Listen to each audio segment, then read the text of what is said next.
이게 항상 자주 오니까 느껴지는 건데, 저 다리 넘어갈 때가 되게 승차감적으로 확실하게 와닿게 해줬거든요. 지금 D 모드로 되어 있으니까 이 상태에서 한번 넘어가 볼까요? 얼마나 대응 잘해주는지. 어우, 또 이렇게 받자면 탁탁 받아주는 것 같고. 조금 상세하게 설명을 드리면, 뭐 저도 좀 약간 이런 부분에서 좀 민감한 편인데, 저속에서 그냥 일반적인 주행 상태에서는 굉장히 편안하게 만들어주는 것 같고요. 지금 방금처럼 노면 충격이 조금 강하게 들어올 때, 이때는 서스펜션 쪽에서 걸러주진 않는 것 같아요. 턱턱 받아서 그냥 올려주는 느낌이에요. 예전에 어느 차량, AAC 그랬는데, 그 차는 세단이긴 한데 약간 그런 특징인 것도 같아요. 강한 충격이 짧게 올라왔을 때는 그냥 웬만큼 다 실내로 이렇게 흘려보내주는 스타일이네요. 요것만 더 잡았으면 정말 완벽한 부드러움을 세팅해 줄 수 있을 것 같은데,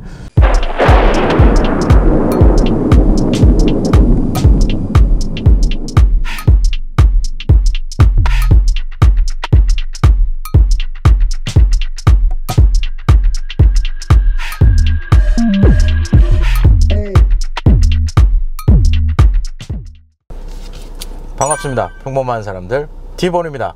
오늘의 시승차 링컨 노틸러스 모델입니다.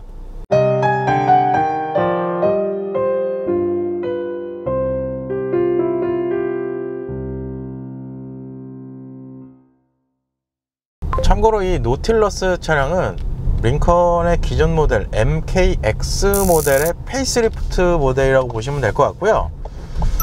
페이스리프트 모델인데 이름이 바뀐 거예요. 노틸러스로. 차량 등급으로 보면 중형 SUV 모델이라고 보시면 될 것 같습니다. 어쨌든 이 지금 시승하고 있는 노틸러스 차량 같은 경우는 제가 평촌전시장에 지금 문의를 해봤는데, 지금 세대가 체인지를 하려고 판매는 아직 안 하고 있어요. 그래서 일정을 제가 확인해 보니까 빠르면 올해 11월이나 12월에 이제 새로운 모델이 들어올 예정이라고 합니다. 그래서 새로운 모델 오자마자 어차피 시승을 하겠지만, 그 전에 기존 모델도 한번 시승해 보는 것도 나쁘지 않을 것 같아서 이렇게 좀 촬영을 진행하고 있습니다. 그래서 아까 이 차량 등급 자체가 중형 SUV 모델이다 이렇게 말씀을 드렸는데, 경쟁 차종을 보면 벤츠 GLC, 아우디 Q5, BMW X3, 캐딜락 XT5, 볼보 SC60, 그리고 마지막으로 국내 차량 중에는 제네시스 GV70 모델을 꼽을 수가 있을 것 같습니다. 그래서 작년 판매량을 보면 이 노틸러스 차량은 약 423, 그러니까 420세대가 판매가 되었다고 합니다. 그래서 그건 참고하시면 될 것 같아요. 그래서 이 노틸러스 차량, 좀 전에도 설명을 드렸지만, 현재 이제 최대가 체인지 되려고 이제 판매를 준비하고 있는 모델이기 때문에, 예전 판매 트림을 좀 살펴보면 200A 그리고 202A 이렇게 두 가지의 트림을 판매를 했다고 합니다. 중간에 201A 모델도 있었는데 두 가지 모델만 판매를 진행했다고 하네요. 그래서 현재 시승하고 있는 모델은 202A, 표현을 리저브 모델이라고도 좀 표현을 하는 것 같은데, 그 당시 공식 판매 가격은 6,680만원이었습니다. 그래서 현재 시승하고 있는 이 노틸러스 차량의 파워트레인, 일단 엔진은 2.7L V6 GTDI 터보차저 엔진, 가솔린 엔진입니다. 거기에 변속기는 셀렉시프트 자동 8단 변속기가 매칭이 되어 있습니다.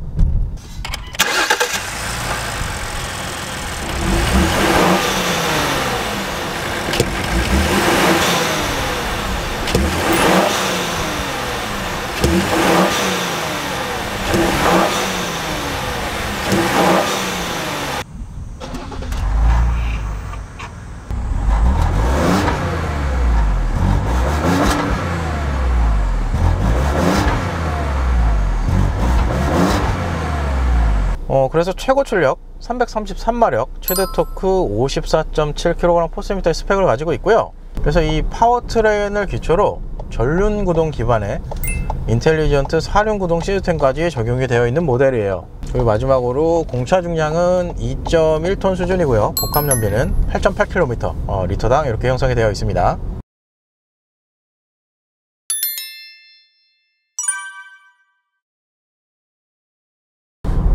그래서 뭐 2.7L 엔진에 300마력대, 그리고 토크가 무려 54입니다. 그런 것만 보면은 이 파워트레인 성능 쪽에는 그래도 조금은 기대가 되는 성능이긴 합니다. 그래서 뭐 대략적인 차량의 스펙은 이렇게 좀 정리를 해드릴 수 있을 것 같아요. 일단 과속 방지턱 구간으로 들어왔고요. 이 노틸러스 차량의 서스펜션 구조, 전류는 100% 스트럿, 수류는 인테그랄 링크가 적용이 되어 있고, 이 어댑티브 서스펜션도 적용이 되어 있거든요. 근데 요거는 과속 방지턱 지나고 좀 설명을 좀 더 자세하게 드리도록 할게요. 일단 차량에는 이 드라이브 모드를 조작할 수 있는 이 다이얼은 따로 없고, 이쪽에 이 S, 이게 변속기 하시면 이쪽에 있는데, 이거는 좀 이따 옵션 설명할 때 좀 설명을 드리겠지만, 변속기 라인 하단에 S, 요게 이제 스포츠 모드인 것 같아요. 그래서 일단 그냥 기본 상태인 D로 놓고 한번 진행을 해보도록 하겠습니다.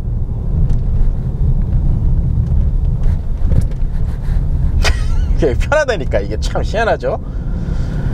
기본적인 성향, 지난번 코세오 차량이랑 비슷한 승차감을 만들어 놨어요. 일단 보통 이 승차감을 확실하게 좀 끌어올리는 이 서스펜션 세팅 자체는 사실 에어 서스펜션을 따라갈 수가 없어요. 지난번 그 2톤 차량에 들어가 있던 에어 서스펜션 같은 경우는 얘가 방정을 타고 넘어갔을 때, 이 내려올 때의 모션을 어떻게 잡아주느냐에 따라 승차감이 크게 좀 차이가 나거든요. 물론 타고 넘어갈 때 초반에도 전면 프론트 쪽에서 얼마나 이게 부드럽게 받아주는지도 문제가 있지만, 내려갔을 때 이 모션이 중요하다고 생각이 드는데,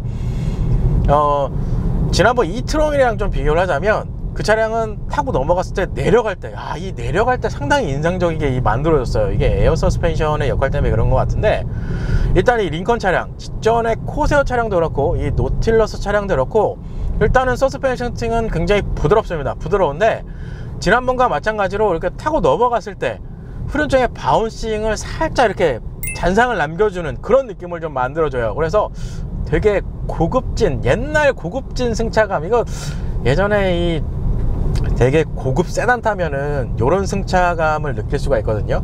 그런 승차감처럼 되게 고급진 느낌을 잘 살려놨어요. 그게 좀 특징이라고 할 수 있을 것 같아요. 그러니까 승차감은 기본적으로 좋습니다. 좀 여기 이렇게 넘어가 봐도 이렇게 바운싱을 살짝 밀어줘요. 그러면서 승차감을 좀 부드럽고 편안하게 만들어주는 이런 세팅으로 좀 해놨어요. 여기서 이게 드라이브 모드가 없으니까 저게 조금은 좀 심심하긴 한데, 아무래도 이 차량이 좀 출시된 지가 좀 돼서 그런 부분이 좀 없지 않아 좀 있습니다. 이 상태에서 S 모드로 내려서 한번 진행을 다시 한번 해보도록 할게요.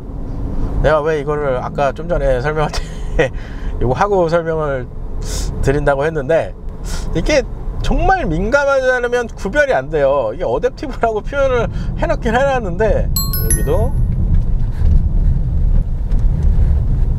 이 차이가 없어요. 그래서 제가 이거를 전시장에 몇 번 문의를 해봤어요. 이거 어댑티브 서스펜션 들어간 거 맞냐고. 근데 거의 차이가 없다고 보시면 될 것 같아요. 그래서 전체적인 승차감은 그냥 부드럽다, 그리고 편안하다, 이렇게 정리를 하면 맞을 것 같습니다. 그러니까 스포츠 요 S로 내린다고 해서 뭐 쉽게 설명드리면 서스펜션 스트로크를 짧게 가져가서 단단하게 만들어주는 기분을 만들어주진 않습니다. 그냥 편안하고 부드럽습니다. 이건 변화가 없어요. 왜 S 모드로 내리면 이 패들 시프트가 달려 있거든요. 뭐 요거를 이제 적극적으로 활용할 수 있다고 뭐 하는데, 이렇게 좀 2단이거든요. 여기서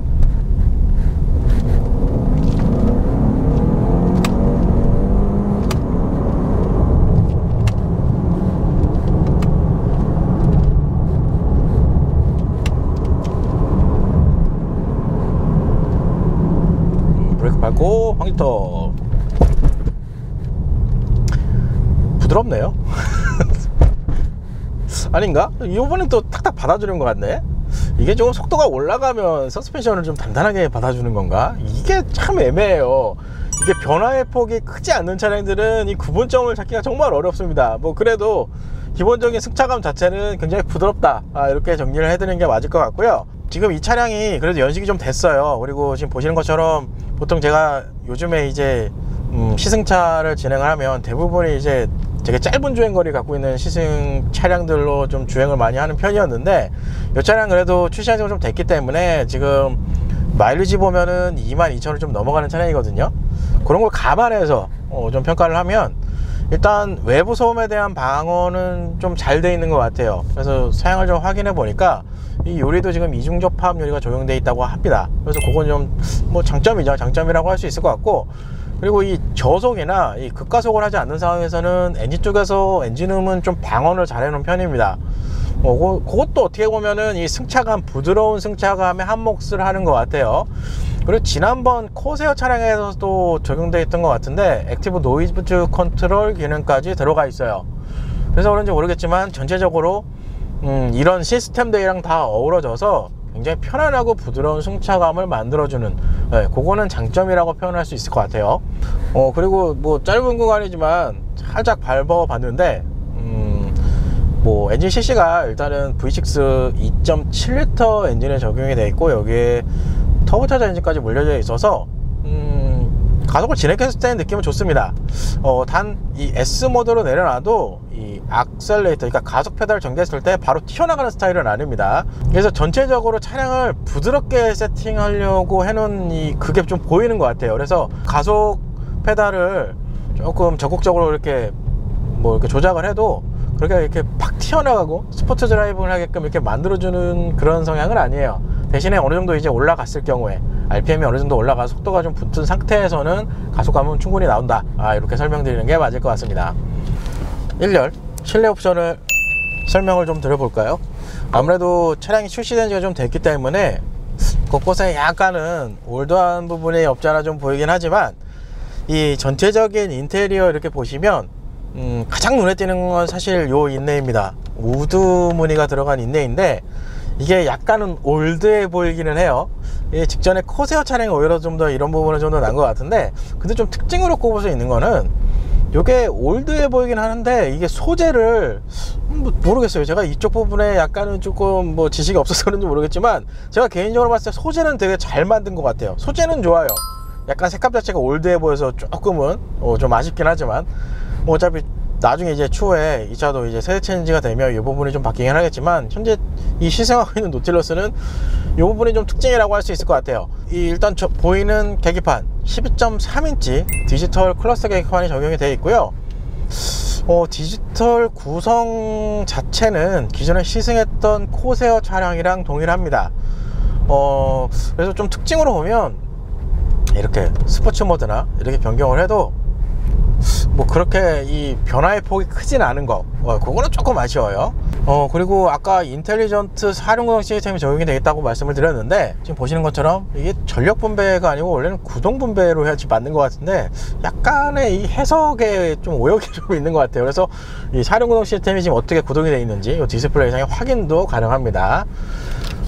그리고 계기판 좌측 헤드라이트와 그리고 안개등 이 조작 다이얼과 버튼이 마련이 되어 있고요. 이거는 구성은 나쁘지는 않은 것 같아요. 그리고 지난번 시승했던 코세어 차량이랑도 비슷한 느낌도 들고요. 그리고 전자식 파킹 브레이크는 이쪽 하단에 지금 들어가 있어요. 여기는 대부분이 좀 빠져 있어요. 좀 특이한 건 보통 전자식 파킹 브레이크가 있으면 오토홀드 버튼도 그 주위에 이렇게 마련을 해 놨는데 오토홀더는 이쪽에 마련이 되어 있어요.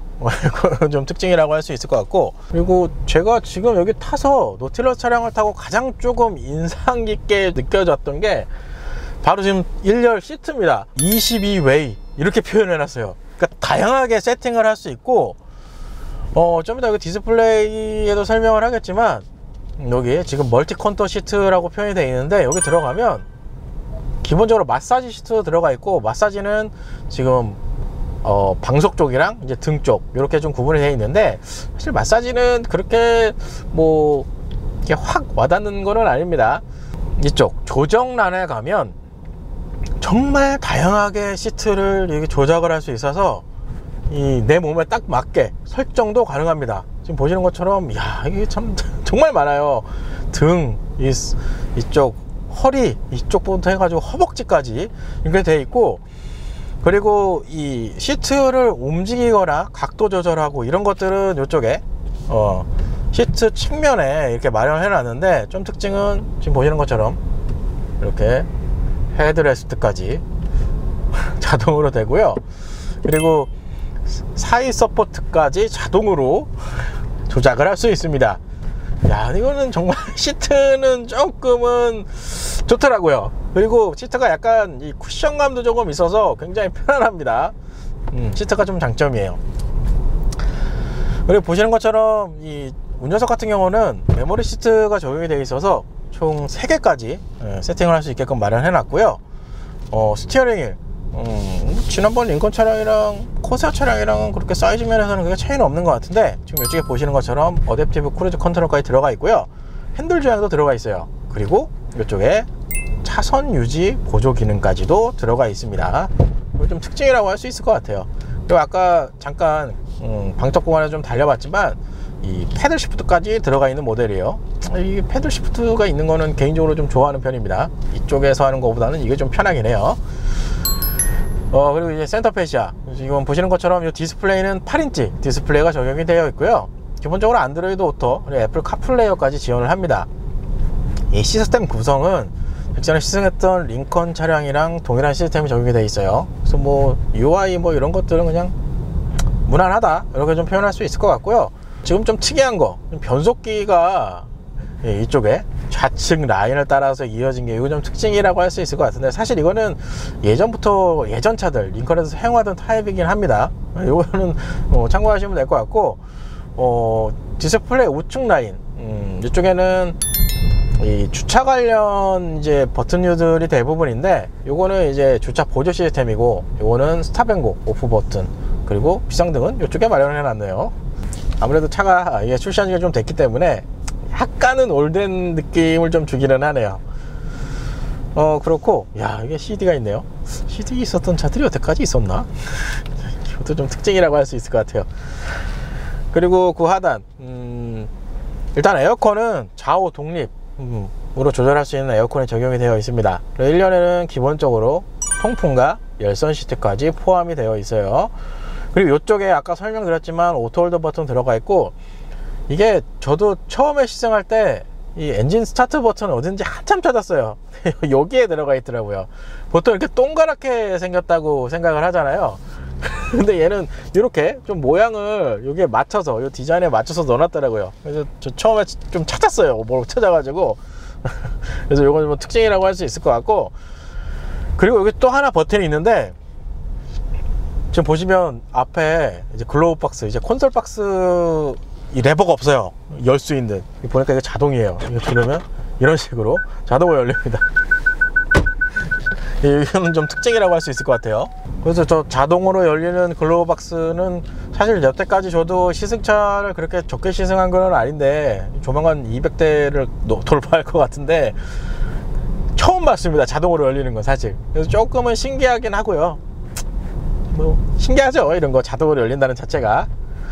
그리고 그 하단에는 이제 여기 수납함 작은 게 마련이 되어 있는데, 이 수납함 안쪽에는 USB 타입 A 포트 하나, 그리고 스마트폰 무선 충전 시스템까지 적용이 되어 있어요.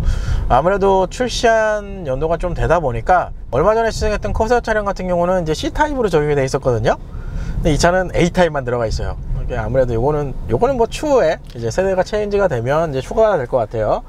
그 아래쪽에는 컵홀더 2개 마련이 되어 있고, 그리고 이 센터 라인, 이 센터 콘솔 라인 쪽에 이 안쪽에도 수납 공간이 들어가 있어요. 참 특이하죠. 수납 공간이 은근히 커요, 여기도. 그리고 이제 콘솔 박스가 들어가 있는데, 여기도 12V 파워 아울렛, 그리고 USB 타입 A 포트가 하나 마련이 되어 있습니다. 사실 콘솔 박스는 지금 2단계로 이렇게 열게끔 해놨는데, 위에 트레이도 따로 별도로 있어요. 근데 기본적인 콘솔 박스 크기는 이 차량 크기에 비해서는 조금은 작은 편이다, 이런 느낌이 좀 들어요. 뭐 이건 특징이니까. 그리고 상단에 보이시는 것처럼 파노라마 썬루프까지 적용이 되어 있는 모델이에요. 그리고 지난번에 커세어 차량에도 이 레벨 사운드 시스템이 들어가 있다고 말씀을 드렸는데, 이 차량도 레벨 사운드 시스템이 적용이 되어 있는데 좀 더 상급 트림이 적용된 것 같아요. 여기 지금 배지를 적용해 놨는데 울티마라고 이렇게 또 표현을 해 놨어요. 그래서 스피커 쪽으로도 괜찮다, 이렇게 좀 말씀을 드릴 수 있을 것 같아요. 지난번 커세어 차량 테스트할 때도 괜찮았거든요. 전체적으로 기본 구성은 예전에 탔던 코세어 차량이랑 비슷한 부분도 조금 있고요. 계속 언급을 하지만 차량 자체가 그래도 조금은 출시한 지가 좀 된 모델이기 때문에 일부 구간에서는 아직 업그레이드가 안 된 부분이 좀 곳곳에 좀 눈에 보이기는 해요. 그리고 이 디스플레이는 실질적으로 이렇게 시야각은 좋지는 않습니다. 그러니까 뭐 이 해상도 자체는 그래도 웬만큼 선명한 편이라서 봤을 때는 이렇게 뭐 시인성은 나쁘지는 않은데 시야각은 조금 아쉽다는 거, 그거는 참고하시면 좋을 것 같아요. 그래서 대략적인 실내 옵션은 이렇게 좀 설명을 드릴 수 있을 것 같습니다. 그러면 지난번 코세어 차량은 사운드 시스템을 그래도 테스트를 좀 했거든요. 어댑티브 크루즈 컨트롤을 한번 사용해 보도록 하겠습니다. 일단 여기 스티어링 쪽에 온오프 버튼이 있거든요. 이 버튼을 누르면 이 어댑티브 크루즈 컨트롤 이제 대기 상태가 돼요. 이 상태에서 여기 플러스 마이너스 이 셋 버튼이 있는데 이쪽에 이제 이런 식으로 누르면 현재 속도로 설정이 됩니다. 상태에서 플러스를 눌러서 이도로가 70이거든요 길게 누르면 10단위로 이렇게 올라가요. 70으로 됐죠. 그리고 이쪽에 앞 차간 거리는 지금 총 4단계로 설정을 할 수 있고요. 지금 설정이 2단계로 되어 있는데 뭐 이 상태로 놔두죠. 앞서죠. 오우야 이씨. 3단계로 할게요. 3단계로. 여긴 차가 많은 지역이라 3단계로 놓고 핸들 조향은 이 버튼을 누르면 이렇게 활성화 됩니다. 핸들 조향은 바로 켜지네요. 따로 조작을 안 해도. 그리고 차로 유지는 이쪽에 방향 지시등 컬럼 끝부분을 누르면 이 차로 유지 보조 기능까지 켜지고, 지금 보시는 것처럼 핸들 조향 버튼에 녹색 버튼 들어가 있고 좌우측 라인에도 녹색 라인이 들어와 있습니다. 이렇게 되어 있으면 핸들 조향까지 지금 활성화가 된 거예요. 잠깐 브레이크를 밟았는데 다시 이걸 누르면 다시 재활성이 됩니다. 그러니까 지금 이 방금 앞에 저 소나타 차량처럼 저렇게 끼어들면 웬만한 차들은 대응을 잘 못해요. 이거는 이 링컨 차량뿐만 아니라 기존에 시승했던 아우디 차량, 뭐 현대, 기아 이 다 비슷하더라고요. 저런 거는 진짜 실제로 보면서 이제 브레이크를 이제 조작을 하셔야 됩니다. 저렇게 들어오면은 반응 속도가 상당히 느려서 잘못하면 사고 납니다.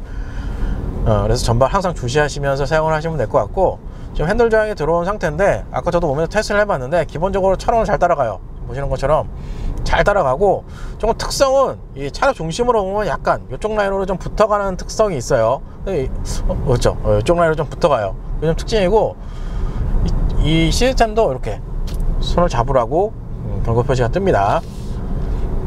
그래서 이 어댑티브 크루즈 컨트롤은 뭐 지난번 시승할 때도 항상 말씀을 드리지만 주행 보조 시스템이기 때문에 전방을 항상 주시하시고 사용을 하시기를 바랍니다. 앞차가 쓰고 있죠. 제동을 하고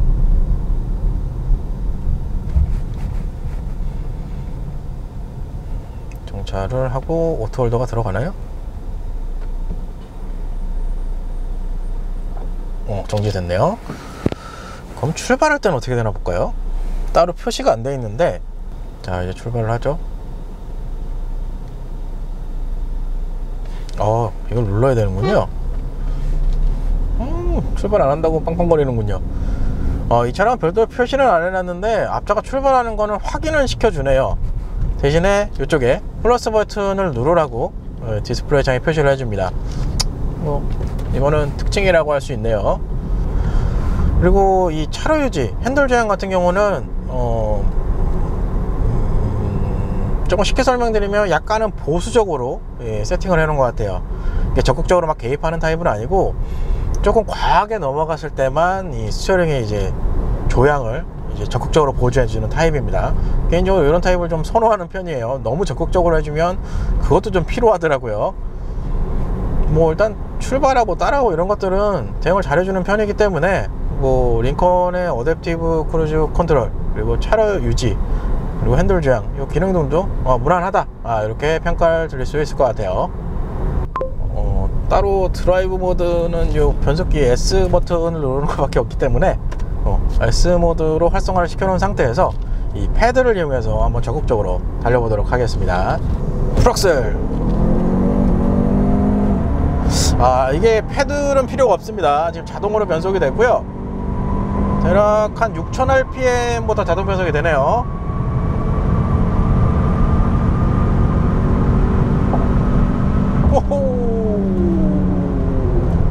가속감 부분에서는 아까 방지턱 구간에서도 살짝 와인딩에서 가속감을 좀 진행을 해봤지만 배기량이 있기 때문에 차량이 밀어붙여주는 느낌은 좀 좋은 편입니다. 근데 그때랑 좀 다른 건 속도가 일정 이상 올라가면 방지턱 구간에서는 승차감도 좋고 이 방음도 잘 대응이 되고 이랬는데 엔진 소음이 조금은 들어오는 편입니다. 그래서 그거까지는 대응을 못한 것 같아요. 뭐 그런 좀 특징이 있고요.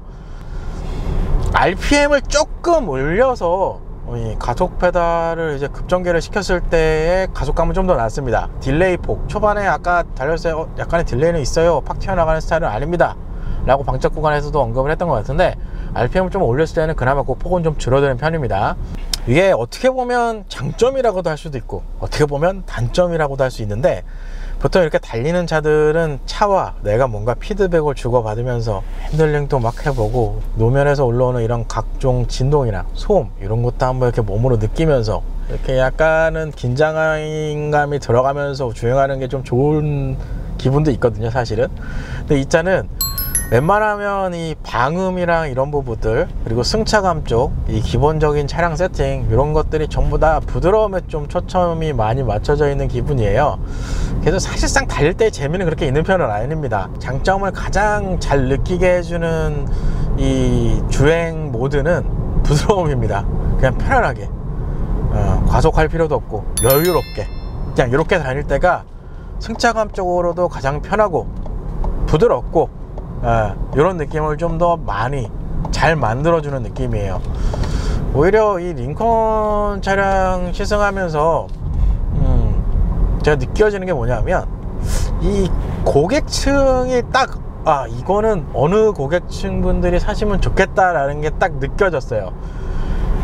뭐 추후에 에비에이터 그리고 내비게이터 이제 좀 더 트림 올라가서 시승을 계속 해보겠지만, 직전 코세오도 그렇고 이 노틸러스도 그렇고 이 포드 차량은 확실하게 좀 구별이 되는 게, 포드 차량은 그래도 약간은 젊으신 분들이 타도 뭐 이렇게 부담이 없는 그런 차일 거라는 생각이 드는데, 이 링컨 차량은 개인적으로 제가 조금 돈을 많이 벌면 저희 아버지한테 사드리고 싶을 정도로 이 고객층이 딱 정해져 있는 그런 느낌이에요.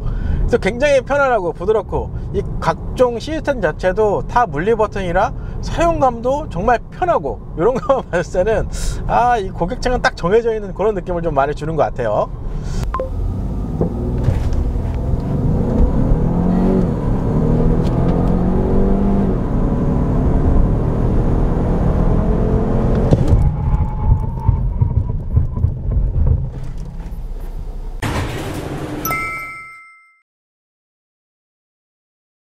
일단 제로백 성능을 좀 먼저 보시면 가장 베스트 랩은 제일 처음에 재는 게 가장 베스트 랩입니다.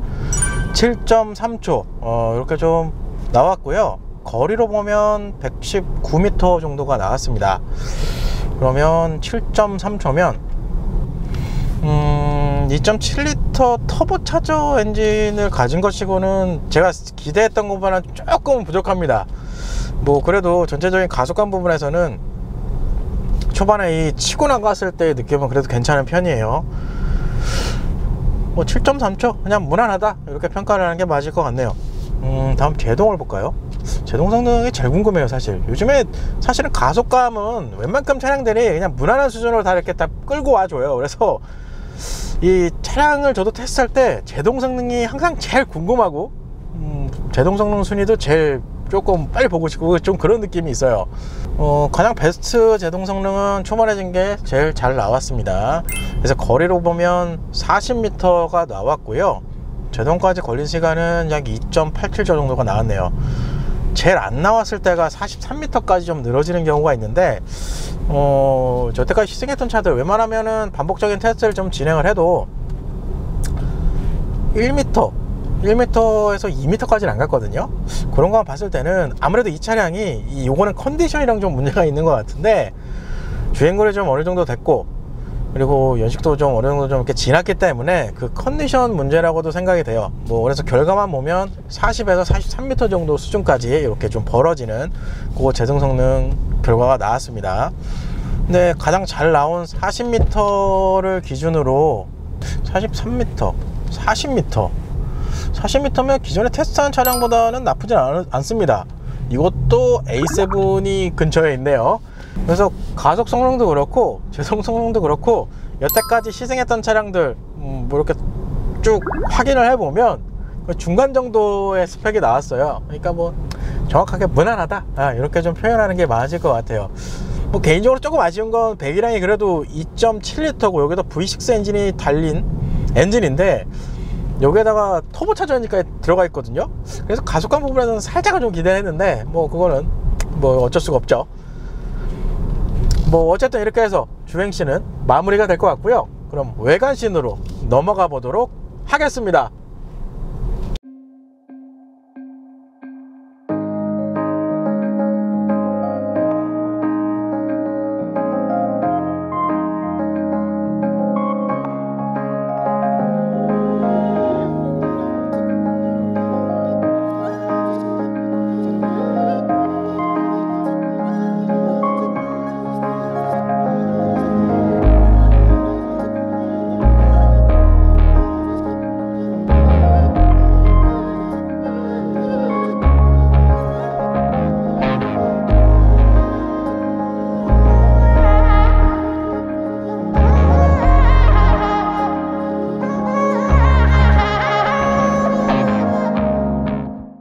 일단 이 노틸러스 차량 기존 링컨 MKX 모델의 페이스리프트 버전이다, 이렇게 이해를 하시면 될 것 같은데요. 지금은 판매를 안 하고 있지만 올해 이제 또 세대 체인지 시점에 이제 다가오기 있기 때문에 어떻게 보면 지금 차량 컨셉, 아까 오면서도 좀 주행을 해봤지만 상당히 부드럽고 편안한 그런 승차감을 좀 제공해 준 차량이지 않았나, 그런 좀 생각을 해봅니다. 일단 전면에 보시는 이 그릴, 지난번 코세어 차량도 마찬가지겠지만 어떻게 보면 링컨 차량의 아이덴티티라고 할 수 있을 것 같고요. 예전 컨티넨탈 차량 이후에 적용된 디자인이다, 이렇게 이해를 하시면 될 것 같아요. 일단 전면 헤드라이트, 일단 LED가 적용이 되어 있고요. 지난번 코세어 차량과 마찬가지로 이 라인은 동일한 구성인 것 같아요. 개인적으로 이 전면 그릴 같은 경우는 예전 세대 같은 경우는 이제 날개 형상의 이런 좀 애매모호한 디자인이 들어가지 않았나, 좀 그런 생각이 드는데, 현 세대에 적용된 이 그릴 같은 경우는 굉장히 세련되고 링컨 이 브랜드 이미지에 맞춰서 잘 만들어 놓은 그릴 디자인이 아닐까, 이런 좀 생각이 듭니다. 일단 측면 좀 보시면 기본적으로 휠 타이어 245mm의 20인치의 휠이 적용이 되어 있습니다. 타이어 같은 경우는 컨티넨탈의 크로스 스포츠라는 제품인 것 같은데요. 뭐 차량의 전체적인 이미지를 생각했을 때 뭐 20인치 휠 타이어, 뭐 디자인적으로는 나쁘지 않다, 이렇게 좀 생각이 들어요. 근데 이 타이어도 전체적으로 스포츠 드라이빙보다는 약간은 이 부드러운 승차감 쪽이 좀 치우쳐진 기분도 좀 많이 들거든요. 측면 쪽에서 아무래도 이 링컨 차량의 가장 큰 특징이라고 할 수 있는 부분은 바로 여기 부분입니다. 차량 네이밍을 이 측면 쪽 휀다 라인에다 이렇게 붙여놓는 좀 특징이 있고요. 이거는 지난번 커세어 차량도 마찬가지예요. 뭐 실질적으로 봐도 그렇게 뭐 디자인적으로는 나쁘거나 그러진 않습니다. 그리고 이 사이드 미러, 차량 등급으로 보면 무난한 사이즈의 이 사이즈를 좀 보여주는데, 이거는 포드랑 링컨 차량이 공통사항인 것 같은데, 조수석은 그래도 이 확대가 좀 덜 돼요. 근데 운전석 같은 경우는 확대가 좀 많이 이렇게 되는 스타일이라 약간의 이 사각지대가 생길 수도 있습니다. 그래서 요거는 좀 적응 기간이 필요하다, 이렇게 좀 설명을 드릴 수 있을 것 같고요. 사이드미러 좌측 끝에는 이 사각지대 경고 장치도 마련이 되어 있기 때문에 그거랑 뭐 이런 사이즈 이런 거 비교하면 그냥 무난하다, 이렇게 좀 생각을 할 수 있을 것 같아요. 일단 2열 시트로 왔고요. 근데 이 파노라마 선루프는 개방감이 정말 대단하네요. 링컨 차량 이 특징이 그래서 그런지 모르겠는데, 이 전방부터 이 2열 시트까지 완벽하게 열리는 이 구성은 정말 괜찮습니다. 와, 이거 그래서 지난번에 코세어 차량인가 문루프라고 표현한 게 이것 때문에 그런 것 같아요. 이 개방감 정말 좋네요. 어쨌든 거주성을 한번 좀 볼까요? 지금 보시는 것처럼 머리 같은 경우는 주먹 하나는 안 들어가고요. 대신에 머리는 닿진 않습니다. 그리고 무릎 공간은 주먹 하나 정도가 들어가는 이 공간이 나오고요. 참고로 제가 키가 정확히 176인가 그럴 거예요. 신발까지 신었으니까 180 될 것 같은데, 어쨌든 그런 거를 감안하셔서 보시면 될 것 같고, 기본적으로 이 분할 시트가 적용되어 있지는 않아요. 보통 캡틴 시트라고 표현하는데 그렇진 않고 벤치 시트가 적용이 되어 있습니다. 6대4 방식으로 지금 조작이 되는데, 이쪽에 레버를 당기면 이렇게 각도도 조절할 수 있어요. 이런 식으로. 이렇게 앞레스트로 볼까? 오케이.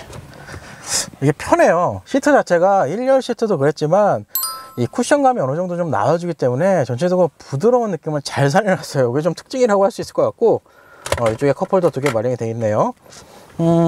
그리고 후속 승객을 위해서는 송풍구는 일단은 이쪽 선동콘솔 후면 쪽에 들어가 있고요. 2열에는 열선 시트까지 적용이 되어 있는 옵션이에요. 거기에다가 12V 파워 아울렛 들어가 있는데 쟤는 뭐냐? 왜 이게 110V 콘센트가 들어가 있는데, 요거는 좀 아쉽네요. 아니 이걸 출시를 했으면은 저렇게 할 거면은 가려놓는 게 난데 굳이 저렇게 오픈을 시켜놨네.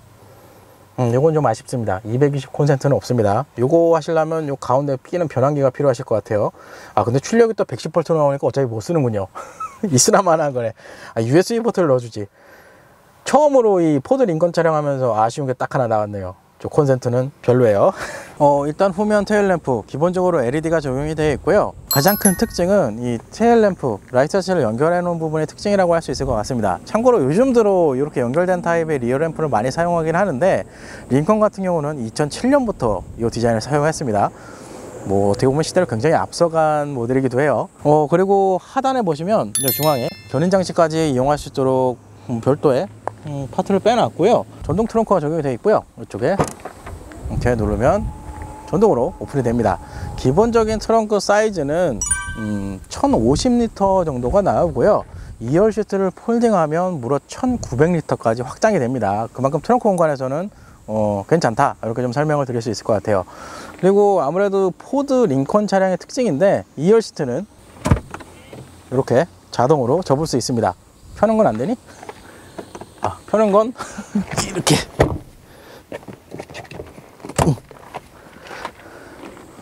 펴는 건 수동으로 하셔야 됩니다. 그리고 트렁크 라인 쪽에는 옵션으로 이쪽에 우퍼 하나 들어가 있고요. 2열 시트 조작하는 거는 저쪽에만 버튼이 마련이 되어 있네요. 그리고 그 옆에는 11V 파워 아울렛까지 적용이 되어 있어요. 이렇게 해서 오늘은 링컨 노틸러스 차량을 시승을 해봤습니다. 오늘 날씨가 상당히 덥네요. 오늘따라 야외 차량이 굉장히 힘들군요. 어쨌든 전체적으로 종합평가를 하자면, 일단 파워트레인 부분, 아무래도 엔진 배기량이 있기 때문에 가속 부분에서는 그래도 어느 정도 수긍할 만한 정도의 이 가속감은 좀 나왔지만, 개인적으로 2.7L 터보차저 엔진이 적용된 모델인데 좀 날렵한 모습은 조금 없지 않나, 그런 생각이 좀 들고요. 이거는 아무래도 이 전체적인 차량 컨셉에 맞춰서 이 디자인된 게 아닐까, 이런 생각이 좀 듭니다. 제동 성능, 무난한 제동 성능이 나오지 않았나, 그런 생각을 좀 해봅니다. 어떻게 여태까지 데이터 정리한 거 보면은 거의 한 중간 정도에 딱 성향이 들어갔어요. 그러니까 전체적으로 가속력도 그렇고 제동 성능도 무난하다, 이렇게 좀 평가를 할 수 있을 것 같고요. 무엇보다도 이 승차감, 방지턱 구간에서도 그렇고 일반 도로 중에서 승차감은 굉장히 좋은 편입니다. 충격이 좀 강하게 올라오거나 짧은 충격이 짧게 올라왔을 때 그때 걸러주지 못하는 그런 부분이 좀 특징이 있어요. 그런 상황에서는 이 승객석으로 이 충격을 좀 올려보내는 그런 차량이 좀 거동을 만들어 줬기 때문에, 사실 그것만 좀 잡았으면 전체적으로 완벽한 부드러운 승차감을 만들었지 않았을까, 그런 생각을 좀 해봅니다. 에어 서스펜션을 적용을 안 하고도 이렇게 부드러운 승차감을 만들었다는 자체는 어떻게 보면은 굉장히 큰 장점이다, 이렇게 좀 표현할 수 있을 것 같고요. 나중에 추후에 세대가 체인지 되면 또 어차피 시승을 좀 진행을 하겠지만, 이런 부분까지 좀 잡으면 좋지 않을까, 그런 생각을 좀 해봅니다. 근데 사실상 이런 아쉽다는 부분은, 이 노틸러스 차량은 어떻게 보면 좀 섬세하게 좀 본 면도 없지 않아 있고, 그리고 이 차량 같은 경우는 여태까지 시승했던 수입 차량 중에 마일리지, 그러니까 주행거리가 좀 긴 차량이라 그런 부분이 조금 없지 않아 좀 반영이 돼서 이런 결과가 나오지 않았나, 이런 생각도 들어요. 그리고 2열 공간, 거주성 부분에서는 차량 크기가 있기 때문에, 그리고 등급도 중형 SUV죠. 그런 거 봤을 때는 충분한 거주 공간이 나오고요. 일부 이제 옵션류들이 이 볼테이지가 우리나라 볼트로 좀 안 들어온 거, 그거는 조금 많이 아쉽죠. 사실은 저거는 추후에 좀 개선이 됐으면 좋겠어요.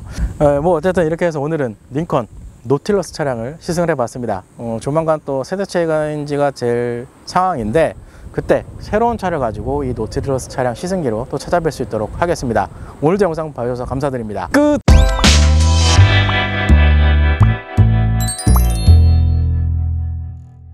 참 지난번에도 그랬지만 코세어 차량도 그렇고 이 노틸러스 차량도 그렇고 이 컨셉 자체는 명확한 것 같아요. 이게 약간은 지금 뭐 추후에 또 위에 상급 트림 모델도 계속 시승을 해보겠지만 스포츠 드라이빙보다는 굉장히 편안하고 부드럽고, 어떻게 보면 코세오 차량 시승을 하면서 링컨 브랜드에서 살짝 설명을 드렸지만, 이 약간 고급 브랜드, 그러니까 프리미엄 브랜드의 이미지에 맞게 차량을 세팅해 놓은 기분이 좀 듭니다. 승차감이 굉장히 좋아요. 그냥 편해요. 이게 반대로 얘기하면 이렇게 운전하는 사람은 그렇게 재미있는 차는 아니에요, 사실상. 아니 뭐 물론 가족을 태우거나 누군가 이렇게 태웠을 때는 그래도 승차감 쪽으로는 뭐 굉장히 높은 만족도를 주기 때문에 그런 부분에 대해서는 좀 좋을 수는 있지만, 혼자 이렇게 드라이빙을 하거나 이런 스포츠 드라이빙을 조금 하고 싶다 하시는 분들과는 조금 거리가 멀 수 있습니다. 그러니까 성향이 이렇게 딱 맞춰진 것 같아요, 이 링컨 차량은.